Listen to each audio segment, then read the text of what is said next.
Hello. हाँ, गुरुदेव coat coat प्रणाम। हाँ, आपका प्रणाम स्वीकार है, आपको भी प्रणाम। बोलिए बोलिए। आपका आज ही आपका कैसेट यूट्यूब पर आज पहला दिन से मैंने सुना है।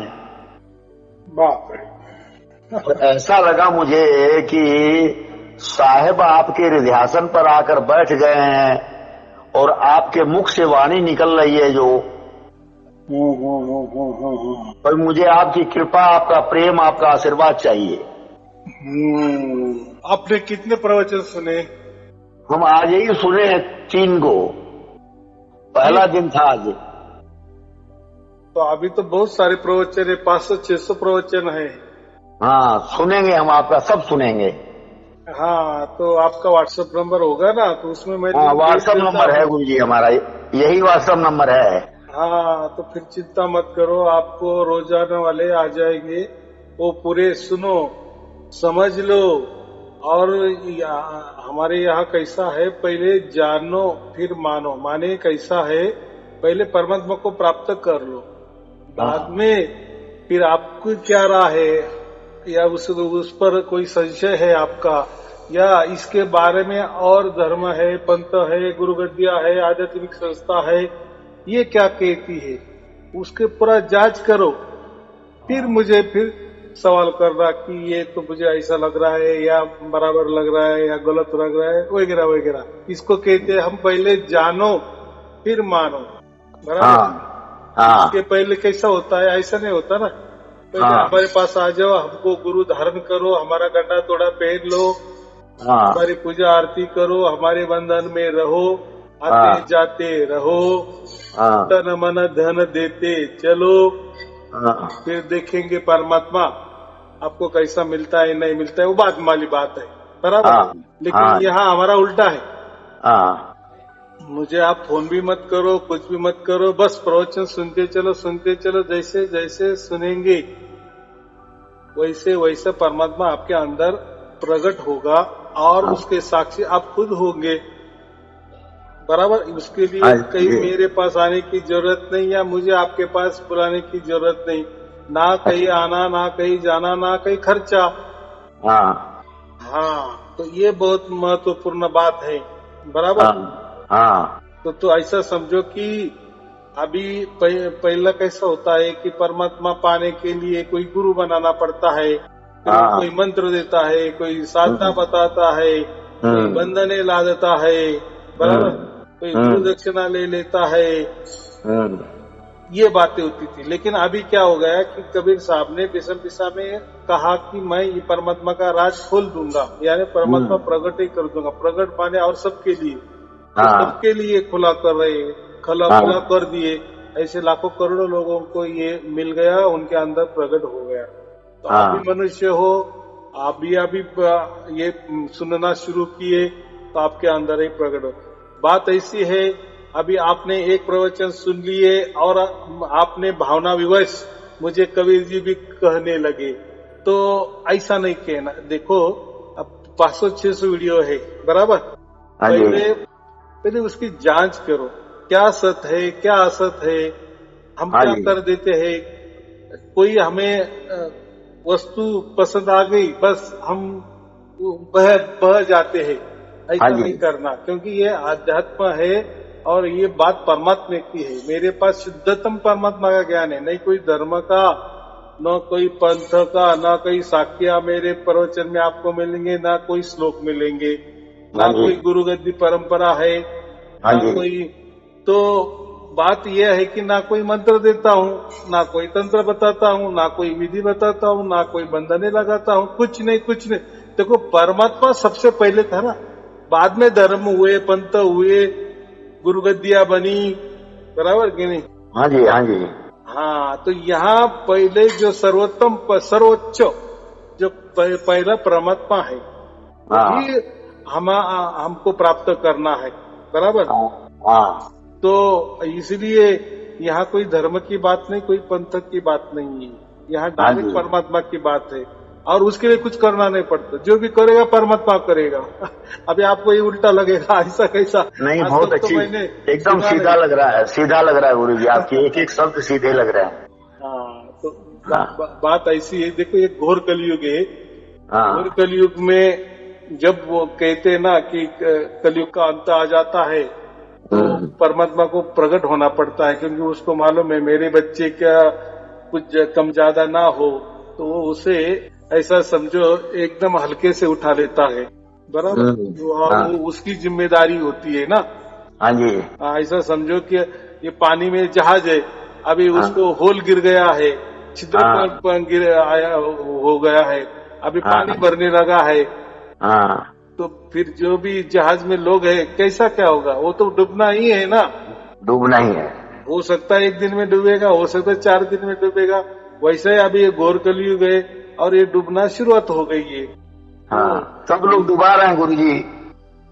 नहीं, वो ये कलयुग का महिमा है, ये देखो। लेकिन आपकी कैसेट सुन के हम एकदम मनो ऐसा हो गया है गुरुजी कि हम बता नहीं सकते आपको। हाँ, बात ऐसी है कि देखो जो सत्य होता है ना, वो आदमी के अंदर फटक से उतर जाता है, बराबर।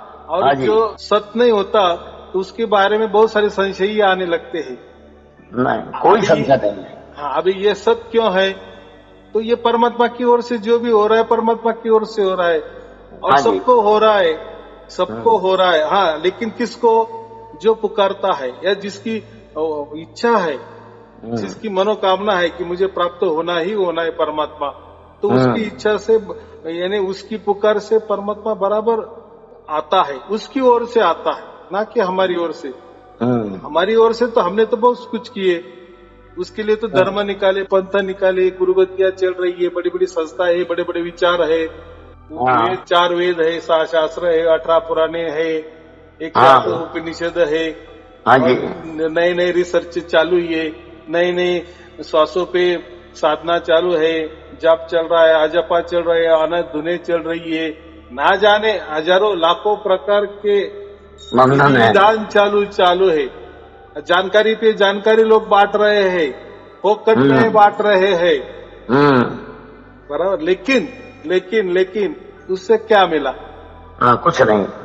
तो कबीर साहब ने विषम विषम ये राज क्यों कहा कि उस टाइम उन्होंने 650 बरस पहले लिखा था कि मैं ये राज विषम विषम में प्रकट करूंगा। प्रकट माने सबके लिए, सबके लिए, बराबर। उसके लिए कोई पंथ की आवश्यकता नहीं है कि कोई कबीर पंथ। देखो ये पंथ धर्म ये तो बाद में तैयार हो जाते हैं, जब कोई महापुरुष आता है तो ये पंथ वगैरह ये तो बाद में शुरू हो जाते हैं, संप्रदाय बाद में शुरू हो जाते हैं, मजहब बाद में शुरू हो जाते हैं, तो चलो वो भी अच्छी बात है। लेकिन जब वो खुद रहते हैं, जो संत होता है ना, उसका कोई धर्म नहीं होता, कोई पंथ नहीं होता, कोई उसकी विचारधारा नहीं होती, बस वो लखाने का काम ही कर देता है, डायरेक्ट जुड़वा ही देता है। अरे तो इसके लिए कोई मंत्र की जरूरत नहीं है, न कोई तंत्र की जरूरत नहीं, न कोई ध्यान की जरूरत है। जो ध्यान बताता है परमात्मा प्राप्ति के लिए, या जो कोई मंत्र बताता है परमात्मा प्राप्ति के लिए, कोई विधि बताता है परमात्मा प्राप्ति के लिए, कोई बंधने लादता है परमात्मा प्राप्ति के लिए, या खुद की पूजा करवा लेता है दूसरों के, मैं ही गुरु हूँ, मैं ही परमात्मा हूँ, मैं ही कबीर जी हूँ, मैं ही ये हूँ, मैं ही वो हूँ, देखो मेरे बारे में ऐसा लिखा है, मेरे बारे में ऐसा लिखा है। तो ये देखो खुद परमात्मा के पहचान के लिए परमात्मा उसका ही धर्म ग्रंथ का क्यों आधार लेगा?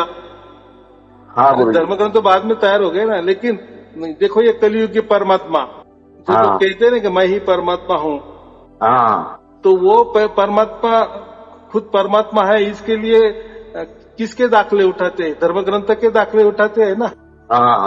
हाँ, पंथ के दाखले उठाते हैं, यहाँ वहाँ के दाखले उठाते हैं, और ये सबको सबने फंसा दिया आपने।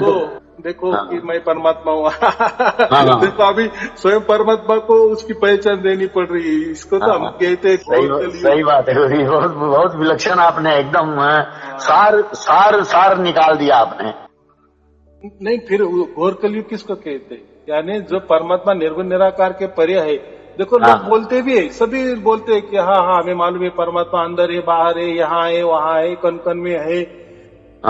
अब लेकिन और बोलते हैं कि निर्गुण निराकार के परे कोई उसका आकार नहीं है, कोई उसका गुण नहीं है, वो तो त्रिगुणातीत है, भावातीत है, इसके परे है, उसके परे है, अनंत है, सर्वव्यापी है, बातें तो बहुत सारे करते हैं, लेकिन प्रैक्टिकल में क्या करते हैं? हाँ, खुद आकारों में बैठते हैं, आकारों में नहीं, शरीरों में बैठते हैं। करो मेरी पूजा, मैं ही परमात्मा हूँ। देखो एक जगह क्या कहते हैं वो कि परमात्मा कोई आकार नहीं है, तो निर्गुण निराकार के भी परे है। और प्रैक्टिकल में क्या करते हैं, यानी प्रवचन में उनके प्रवचन देखो तो बहुत सुखद लगेगी हमको। उनके धर्म ग्रंथ देखो, यानी उन्होंने कोई पुस्तकें निकाली होगी, किताबें निकाली होगी, वो पढ़ो, बहुत अच्छा लगता है। प्रवचन भी उनके बहुत अच्छे लगते हैं, लेकिन प्रैक्टिकल में जब हम उनके सामने जाते हैं तो क्या नजारा दिखता है? सब उल्टा पुल्टा। सही बात है, एकदम सही बात है, एकदम सही बात है। इसको तो घोर कलयुग कहते हैं ना, यानी कथनी और करनी दोनों में अंतर पड़ गया। तो इसीलिए ऐसी बातें सतयुग में नहीं होती। तो देखो जैसा सतयुग तो ऐसा समझो कि 100% सच की बातें होती थी। बाद में द्वापर त्रेता आया तो 75% टिक गई, बाद में द्वापर आया तो 50%, और अभी तो ऐसा समझो कि कुछ ही बचा है, यानी 25% जो बचा है ना। लेकिन अभी ये तो लास्ट वाली स्टेज है घोर कलयुग की, इसमें तो कुछ भी बचा नहीं है, सब नहीं ही है। यानी दिखावे के लिए सोने की पॉलिश है, लेकिन अंदर में सब कुछ तांबा पीतल ही भरा हुआ है। एकदम सही बात है, सही बात है। ये लास्ट में होता है, ये लास्ट में होता है, बराबर। ये और सब उल्टा पुल्टा हो जाता है, सब उल्टा पुल्टा हो रहा है सामने।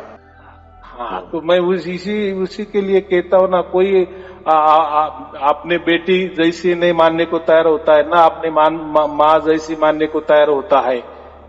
तो ये क्यों विचार ऐसा आ गया? पहले तो ऐसा विचार नहीं था, फिर ऐसा कैसा? अभी तो कोई माँ भी नहीं देखता, कोई बेटी भी जैसे शरीके नहीं देखते, तो फिर ये ऐसे उल्टे पुल्टे विचार क्यों आ गए? मतलब क्या है? ये सीधा मतलब है कि घोर कलयुग कहते हैं और इसका अंत जल्दी जल्दी होने वाला है, और हमसे तो ज्यादा परमात्मा को मारोगे। तो फिर परमात्मा क्या करते हैं? जो अच्छे बच्चे हैं उसके बच्चे हैं, सच्चे बच्चे हैं, या जो सत्य की प्राप्ति जिसने की है उसको उठा लेता है। वो तो उसका काम है ना। देखो जिसने भी जो भी इम्तिहान दे रहा है, परीक्षा दे रहा है, जिसने ज्यादा कष्ट किए, ज्यादा अभ्यास किए, तो वही पास होता है, उसको मेडल मिलना चाहिए ना। हाँ, तो ऐसा ही है, जो सत्य के बारे में ये करता है, जिसको सत्य की प्राप्ति हो जाती है, तो परमात्मा का तो कर्तव्य है ना उसको मेडल देना। मेडल माने उसको मोक्ष देना। नहीं तो ऐसा कहेंगे कि नहीं, हम मनुष्य जीवन में आए हैं तो सब मनुष्य, तो सबको ही मोक्ष मिलना चाहिए, मनुष्य जन्म तो उसके लिए। हाँ, मनुष्य जन्म उसके लिए है, लेकिन मांगनी भी चाहिए ना आपकी। हाँ जी, वो मांगनी आपकी नहीं है, ऐसे ही वो कोई प्रसाद थोड़ी इसको देना है वैसा देना। उसको समझ ही नहीं है, आत्मा की समझ नहीं, ना परमात्मा की समझ है, नहीं अच्छी की समझ है, ना बुरे की समझ है। तो फिर समझ भी नहीं है, और वो तो चाहता है कि वो परमात्मा है, हम तो उसके बच्चे हैं, तो उसने तो सबके साथ समान ये करना चाहिए, इंसाफ करना चाहिए। तो ऐसा कैसा इंसाफ करेगा? समान कोई करता है? व्यवहार में तो भी करता है क्या? अच्छे को अच्छे कहना चाहिए, बुरे को बुरे ही कहेंगे। ये बात होती। बोलो। तो गुरुजी एक बात कीजिएगा, हमारे पर कृपा और प्रेम और आशीर्वाद के अलावा हमको शरीर संसार की कुछ चाहिए नहीं, इसलिए कोने में हमारा नाम है, मैं और से बोल रहा हूँ गुरुजी। हाँ, ठीक है, बहुत अच्छी बात है। आपका शुभ स्थान कहाँ है गुरुजी? नासिक, महाराष्ट्र। अच्छा, वहाँ है। नहीं गुरुजी, हमको तो आज पहला दिन था, पहले दिन में ही ऐसा शब्द आपके उतरे हृदय में कि एकदम मानो शांति भी मिली, और दूसरा ऐसा प्रेम जगा अंदर से कि ऐसी बात तो आज तक किसी ने बताया नहीं, सब उलझा दिए सब लोग। हाँ, बात ऐसी है कि उसके बच्चे की पहचान वो बराबर करता है, और बच्चा भी बाप को बराबर पहचान लेता है। जैसे गौवे होती है ना, गौवे। हाँ, तो गाय जो होती है ना, तो उसके बछड़े होते, देखो, तो जैसे उनको चराने लेके जाते हैं, तो समझो 50 गाय है, गौ माता है, उनको चराने गए और उनको सब बछड़े है समझो, बराबर। वो तो उनके साथ तो नहीं बेचते, वो तो छोटे रहते हैं ना। उसको इकट्ठा ही 5-25 जो भी होंगे बछड़े इकट्ठा उसको बांध देते हैं या इसमें बंद कर देते हैं। और जब शाम को गौवे आ जाती है और वो जो बछड़े हैं 5-25 जितने हो गए उनको जब छोड़ देते तो वो बच्चा बराबर अपनी माँ को ही जाता है और बराबर ढूंढता है। देखो सब गौवे तो सरीके दिखती है, बछड़े भी माँ के पास ही जाएगा। हाँ, तो बछड़े भी सरीके दिखते हैं, छोटे रहते तब। तो ये क्या होता है, ये कौन सा ज्ञान आ गया उनको। तो ऐसा ही परमात्मा उसको बच्चे को बराबर पहचानता है या बच्चा ही बराबर परमात्मा को पहचानता है, बराबर। अब तो जाने की देरी है, अभी तो शाम हो गई है, बराबर। अभी बच्चा भूखा है, बराबर। फिर माँ आ जाती है, जैसे मैंने कहा ना गौ माता आती है, बराबर। रिटर्न जंगल में चारा मेरा मस्त पैकी खाकर और बराबर फिर शाम को बच्चे के लिए वो दूध देती है। वैसा ही ये घोर कलयुग है और अभी इसका अंत होने वाला है। तो फिर अब बराबर अभी स्वयं परमात्मा ही आ रहे हैं और उनको बच्चे को उठा रहे हैं। लेकिन उनके बच्चे कौन, जिसको बाप की पहचान है उनके लिए। अगर बाकी बच्चे भी है उसके, लेकिन उनको कोई जरूरत ही नहीं बाप की ऐसा संत बराबर। सब देखो, आप 10 लोग इकट्ठा करो, उनको पूछो आत्मा परमात्मा की बातें करो तो मानेंगे नहीं है, क्या बातें कर रहे, बराबर की नहीं। तो जिसको तो कम से कम जिसको जरूरी है उसके लिए तो परमात्मा आने वाला ही है ना। यानी मैं वही बोल रहा हूँ, जो पुकारता है उसके लिए परमात्मा हाजिर ही है। हाँ, तो पुकारने का ढंग चाहिए, मालूमात चाहिए। लेकिन वो ढंग भी अभी बिसा के बाद सहज कर दिए। सहज माने सबके लिए कर दिए, अभी सबके लिए तो कर दिए है। तो लेकिन जाना तो चाहिए, सभी तो इंजीनियर बन गए समझो, लेकिन इंजीनियर की जगह खाली हो गई तो सब इंजीनियर वाले ही लोग एप्लीकेशन करेंगे ना, अर्जी भरेंगे ना। बाकी लोग तो नहीं करेंगे ना। जिसकी 10वीं हो गई वो क्यों अर्जी करेंगे, उसको माने मैं तो कोई इंजीनियर बना ही नहीं है, मैं उस पद के काबिल नहीं हूँ, बराबर कि नहीं। इसलिए मैं क्या कहता हूँ, जिसका भाग्य होता है ना बराबर फिर उसको ये लगती है कि नहीं मुझे मेरे बाप के पास जाना है। फिर वही ऐसे ही लोग बराबर आते हैं और उनको परमात्मा बराबर मिलता ही है। वो उसके स्थान से यहाँ आता है, हमारे लिए आता है, क्योंकि हम तो नहीं जा सकते, हम तो बच्चे है ना। हमारा तो कोई औकात भी नहीं है कि उसके पास जाने की। क्यों जाए, और जाने के लिए तो बहुत सारे धर्म बने, बहुत सारे पंथ बने, बहुत सारे गुरुगद्दियां बने। तो उन्होंने तो बहुत सारे रास्ते बताए, लाखों प्रकार के विधि विधान, ज्ञान विधि सब बताए, मतलब करने में लगा दिए, मिला नहीं, करने में फंसा दिए सब लोग। मिला नहीं, करने में फंसा दिया और मिला आज तक कुछ नहीं। हाँ, जो भी हो नहीं मिला। तो और अब गुरु जी हम क्या करें ये बताइए। देखो ना, मैं वही बोल रहा हूँ कि जो सूरज है ना, तो सूरज के पास हमें क्यों जाना। उसका जो किरणें है ना वो हमारे आंगन में आ रही है ना, उनसे काम चला लो ना। क्या हम खुद जाए सूर्य के पास, जाकर क्या हो गए, भस्मसात हो जाएंगे। ये तो हो गए सूरज की बात। वैसा ही परमात्मा के पास हम नहीं जा सकते जब तक परमात्मा वो खुद हमारे पास नहीं आता। और आएगा ना, वो तो सर्वव्यापी है, सर्वोच्च है, बराबर के नहीं उसके। और वो सर्वज्ञानी है, सर्वव्यापी है, अनंत है, सबसे बड़ा है। कबीर का मतलब क्या होता है, सबसे बड़ा, बराबर। तो एक परमात्मा के सिवा कौन सबसे बड़ा हो सकता है। तो वो सबसे बड़ा है, सर्वज्ञानी है, सर्वोच्च है, बलशाली है, स्वयंभू है। तो सब वही, अगर सब कुछ है तो वही ये कर सकता है, यानी हमारे पास आ सकता है। क्योंकि वो तो परमात्मा है ना, वो तो सर्वव्यापी है, वो तो उसको तो कन की खबर है, कौन बच्चा मेरा है, मेरी कौन पुकार कर रहा है, बराबर उसको सुनता है। लेकिन हम नहीं जा सकते परमात्मा की इस, और कोई गया भी नहीं। सब बोलते हैं, सब तो कहते हैं ये मंत्र ले लो, ये ध्यान ले लो, परमात्मा प्राप्त हो जाएगी। लेकिन ना ध्यान देने वाले को मिला है, ना मंत्र देने वाले को मिला है, सब धोखा दे दिए होती। ठीक है, धोखा दिए और फिर उसका उनको ये भी मिल गया ना क्या वो बोलते, सजा भी मिल गई ना उनको। सजा मिली नहीं है और मिलेगी। नहीं, जो धोखा देते हैं उनको सजा मिलती है, तो वो क्या कोई नया तो नहीं बात नहीं ना। वैसा है ना, बुरे का नतीजा बुरा ही होता है, अच्छे का नतीजा अच्छा ही होता है। बराबर। तुम अगर जियों के साथ खिलवाड़ करेंगे तो क्या होगा? अरे उनका बाप जिंदा है ना ऊपर। हाँ, वो तो देख ही रहा है, वो तो देख रहा है, लेकिन ये खुद ही बाप बन बैठे, सब जीवों को बोल रहे हैं मैं ही तुम्हारा बाप हूँ, यानी मैं ही परमात्मा हूँ। देखो असली परमात्मा को छोड़ के ये क्या बोलते हैं, शरीरधारी परमात्मा बन गए। तो इनको तो कितनी सजा मिलनी चाहिए, और मिल रही है ना। मिल रही है। बाकी उसके कगार पे है। तो ऐसा देखो, आप ठीक है जीवों के साथ खिलवाड़ किए तो आपको इतनी सजा है, तो आप परमात्मा के साथ भी खिलवाड़ कर रहे हो, तो आप क्या, आपको कितनी सजा होनी चाहिए अभी बताओ। सही, एकदम सही बात है गुरुजी, एकदम दूध का दूध पानी का पानी कर दिया आप एकदम।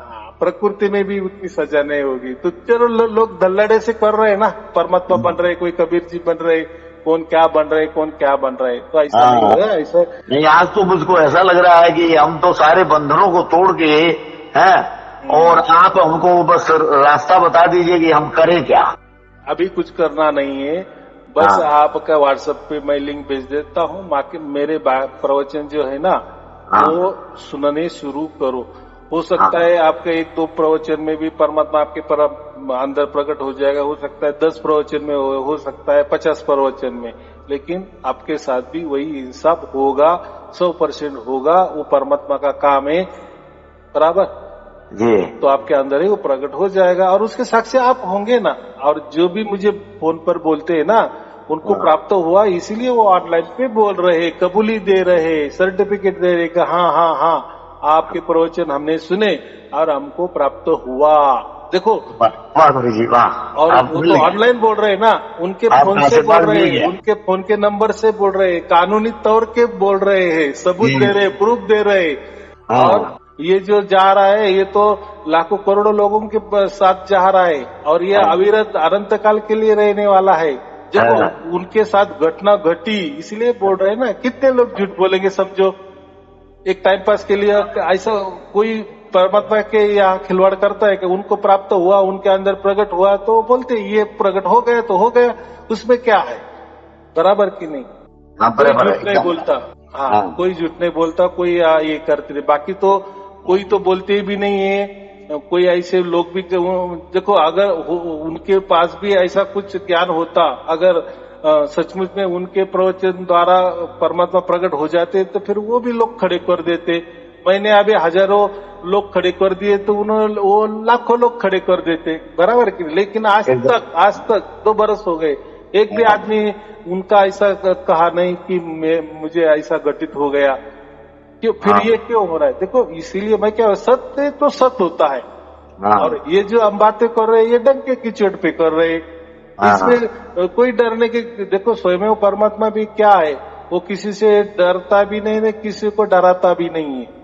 दोनों बात बराबर है। और वो स्वयंभू है ना, और वो स्वयंभू तो हम कहते हैं तो उसकी मर्जी से ही प्रकट होता है, इसलिए तो उसको स्वयंभू कहा है।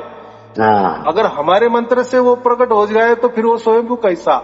हमारे ध्यान से अगर वो परमात्मा प्रकट हो गया आपके अंदर, तो फिर वो ध्यान बड़ा हो गया ना, ध्यान बड़ा हो गया, यानी वो ध्यान के अधीन आ गया, मंत्रों के अधीन परमात्मा आ गया। और मंत्र तो कहाँ तैयार हो गए? यहाँ तैयार हो गए, ये प्रकृति में तैयार हो गए, ये काल के बीच में तैयार हो गए। वो मंत्र कैसा काम करेगा? नहीं करेगा, बराबर की नहीं। तो चलो धन्य हो गए, धन्यवाद। बात नहीं है, मैं आपको भेज देता हूँ, आपको और आपके परिवार के लिए शुभ आशीर्वाद। सत साहिब जी, सत साहिब जी, सत साहिब जी, सत साहिब।